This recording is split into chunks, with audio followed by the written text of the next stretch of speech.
नमस्ते दोस्तों, आज के नए एपिसोड में आपका स्वागत है।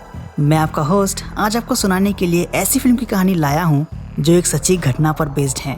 2014 में दो लोगों को साउथ कोरिया के एक रिमोट आइलैंड पर सॉल्ट फार्मिंग करने वालों को बेच दिया गया था, ये बोलकर कि उन दोनों को वहाँ अच्छी जॉब और अच्छी सैलरी मिलेगी। बट आइलैंड पर सैलरी तो दूर, उनकी जिंदगी भी एक गुलाम बन चुकी थी। उनमें से एक ने 3 बार उस आइलैंड से भागने की कोशिश भी की थी, बट हमेशा पकड़ा गया। ये केस तब लाइमलाइट में आया जब उसने अपनी मदर को एक चिट्ठी लिखी थी। इन्वेस्टिगेशन में पता चला था कि ऐसे 18 लोग हैं जिन्हें उस आइलैंड पर बेच दिया गया था। उनमें से कुछ लोग मेंटली और फिजिकली डिसेबल्ड भी थे। आज हम वही कहानी 2016 में रिलीज हुई एक thriller drama film No Tomorrow में सुनेंगे। इस फिल्म की शुरुआत ली नाम की एक रिपोर्टर से होती है।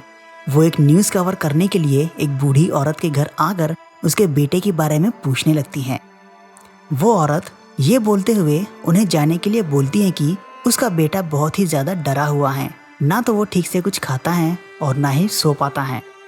वहाँ से रिपोर्टर एक डॉक्टर के क्लिनिक जाती हैं जिसने उस औरत के बेटे की इन्फॉर्मेशन दी थी। डॉक्टर बोलता है कि वो अपने पेशेंट्स को विजिट करने के लिए एक बोट में बैठकर आइलैंड जाया करता था। तब उसने एक लड़के को वहाँ पड़ा हुआ देखा था और उसने कुछ लोगों की बातें भी सुनी थी। डॉक्टर का बोलना था कि वहाँ शायद लोगों को गुलाम बनाकर काम कराया जाता है। हो सकता है कि डॉक्टर ने गलत सुना हो, या ये भी हो सकता है कि गुलाम बनाकर रखने वाली बात बस एक अफवाह ही हो। अब रिपोर्टर और कैमरामैन दोनों आइलैंड पर जाने के लिए निकलते हैं, बट उन्हें पता चलता है कि आइलैंड पर पैसेंजर बोट नहीं जाती, उन्हें कोई प्राइवेट बोट लेकर ही जाना पड़ेगा। लकीली रिपोर्टर और कैमरामैन को एक मछुआरे की बोट मिल जाती है और वो दोनों आइलैंड के लिए निकल पड़ते हैं। उन दोनों को ऐसे आइलैंड की तलाश होती है जहां नमक बनाया जाता है, क्योंकि जिस बूढ़ी औरत के घर वो गए थे वहां उनसे सिर्फ नमक का ही जिक्र हुआ था। एक आइलैंड से दूसरे आइलैंड पर घूमते हुए वो दोनों ऐसे आइलैंड पर पहुंच जाते हैं जहां पर समुद्र के पानी से नमक बनाया जाता है। उस आइलैंड पर पहुंचकर वो दोनों वीडियो रिकॉर्डिंग करते हुए वहां के लोकल से मिलते हैं। उस आइलैंड पर ज्यादातर परिवार वाले ही नमक का फार्म चलाते हैं, बट जिनके बड़े बड़े फार्म हैं वो बाहर से लोगों को लाकर मजदूरी कराया करते हैं। जैसे ही शाम होती है वो दोनों आइलैंड पर रुकने की जगह ढूंढने लगते हैं। दोनों को वहाँ कोई होटल नहीं मिलती। वो दोनों वहीं एक लोकल के घर पर रुकते हैं। दोनों को पता चलता है कि पड़ोस में ही काफ़ी सारे मजदूर रहा करते थे, बट सर्दियों की वजह से सभी लोग जा चुके हैं। पता नहीं कहाँ गए। अगर वो कहीं जाना भी चाहते तो जा नहीं सकते, सर्दियों से बचकर कहीं तो जाना ही था। अगले दिन सुबह रिपोर्टर ली अपने कैमरामैन के साथ सॉल्ट फार्म पर जाती हैं।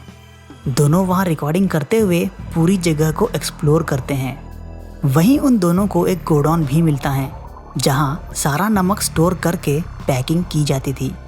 उन दोनों को एक फार्म के ओनर का घर मिलता है। जब वो दोनों अंदर जाते हैं वहाँ का ओनर उन दोनों को बाहर निकाल देता है। अब वो दोनों चाहते हैं कि वो किसी मजदूर से मिलकर उसे जानकारी ले।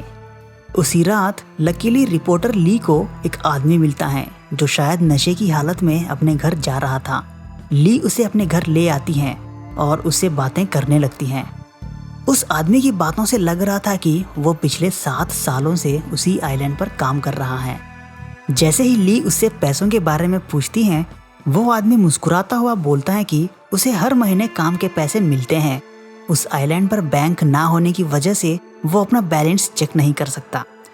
उसे अपने मालिक पर पूरा भरोसा है कि वो हर महीने उसके अकाउंट में पैसे डाल दिया करता है। अगले दिन अपना कैमरा छुपाकर दोनों फिर से वहीं जा पहुंचते हैं जहां से उन दोनों को निकाला गया था। वहां उन्हें एक आदमी मिलता है जिससे रिपोर्टर बातों बातों में उसके काम के पैसों के बारे में पूछती हैं। पैसों के बारे में पूछने पर वो आदमी नाराज होता हुआ बोलता है कि उसे ये सब नहीं पूछना चाहिए और वैसे भी उसे पैसों की ज़रूरत नहीं है। वो यहाँ के सॉल्ट फार्म के ओनर का बेटा है। रिपोर्टर ली के सवालों से वो आदमी भड़क जाता है और कैमरामैन माफ़ी मांगता हुआ ली को वहाँ से ले जाता है। कुछ टाइम बाद कैमरा लेकर फिर से नमक के गोडाउन में जाते हैं जहाँ उन्हें एक मजदूर मिलता है। उस मजदूर के बिहेवियर से लग रहा था कि वो मेंटली डिसेबल्ड हैं। जैसे ही ली उस मजदूर से बात करने लगती हैं, वहाँ का ओनर आ जाता है और दोनों रिपोर्टरों को धक्का मार के निकाल देता है। कुछ टाइम बाद दोनों फिर से उसी ओनर के घर जाते हैं। दरवाजे पर लॉक होने की वजह से रिपोर्टर ली दीवार फान कर घर के अंदर चली जाती हैं। घर के अंदर उसे वही मजदूर मिलता है जो गोडाउन में था।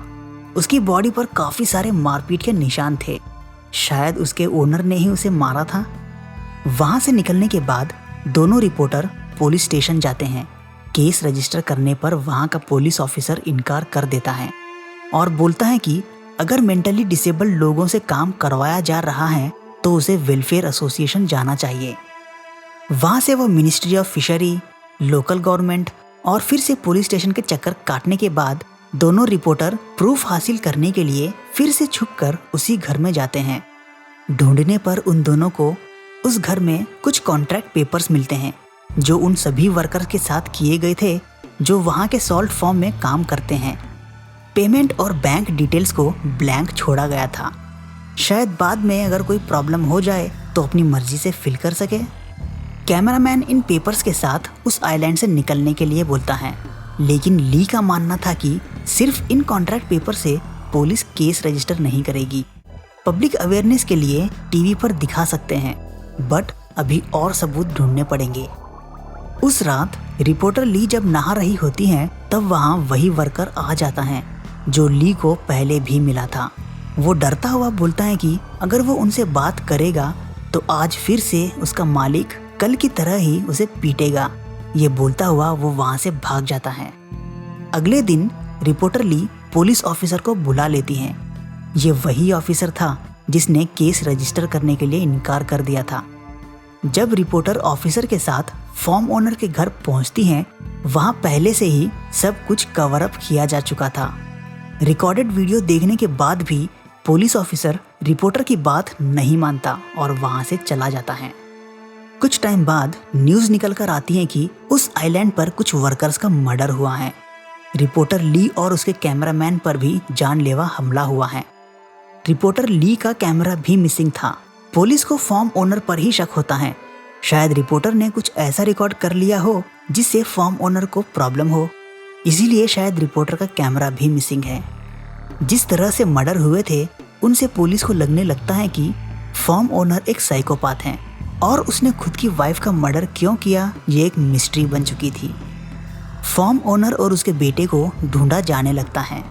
इस इंसिडेंट के 1 महीने बाद पुलिस को फॉर्म ओनर और उसके बेटे की डेड बॉडी मिलती है। पुलिस की थियरी के हिसाब से मर्डर करने के बाद ओनर और उसका बेटा शायद कहीं छुप गए थे और बाद में एक दूसरे पर इल्ज़ाम लगाते हुए बेटे ने अपने पिता को मार दिया और इस पछतावे में बेटे ने सुसाइड कर ली। हो सकता है कि शायद वो वर्कर ही मर्डरर हो जिससे ली बार बार बात करने की कोशिश करती थी और मर्डर करने के बाद वो कहीं गायब हो गया। ये भी हो सकता है कि रिपोर्टर ली ने ही उस वर्कर को मर्डर करने के लिए भड़काया हो। जिस तरह वो वर्कर मेंटली डिसेबल था, हो सकता है इसी वजह से एक साइकोपाथ की तरह उसने मर्डर किए हैं। इस मर्डर मिस्ट्री में सिर्फ रिपोर्टर ली ही जिंदा बची थी और वो क्रिटिकल कंडीशन में हॉस्पिटल में थी। इस इंसिडेंट के 5 महीने के बाद जब रिपोर्टर ली को होश आता है, तब तक पुलिस ये मानकर केस क्लोज कर चुकी थी कि फॉर्म का ओनर और उसके बेटे ने ही सबका मर्डर किया है। बट रिपोर्टर ली होश में आने के बाद अपने स्टेटमेंट में बोलती है कि जिस दिन रिपोर्टर के बुलाने पर पुलिस ऑफिसर आइलैंड गया था, उस शाम उस वर्कर ने ही रिपोर्टर ली को मारने की कोशिश की थी। उसी ने ही कैमरामैन को मारा और उसका कैमरा तोड़ा था और उसी वर्कर ने ही फॉर्म ओनर और उसकी फैमिली को भी मार दिया था। एक्चुअल में वो वर्कर मेंटली डिसेबल नहीं था, बल्कि पिछले 15 साल से वो पागल होने की एक्टिंग कर रहा था। 15 साल पहले वो एक सीरियल किलर था और पुलिस से बचने के लिए वो इस आइलैंड पर गया था। वो बस स्टैच्यू ऑफ लिमिटेशन के ख़त्म होने का इंतज़ार कर रहा था। उसे प्रॉब्लम तब होने लगी जब रिपोर्टर ली उस आइलैंड पर आकर रिपोर्टिंग करनी शुरू की थी। खैर, अगर आप भी मेरी तरह कोरियन और जापानीज मूवी के फ़ैन हैं, then tune in to the Talkie Tales only on YouTube, Facebook and Spotify. Now we are also available on JioSaavn.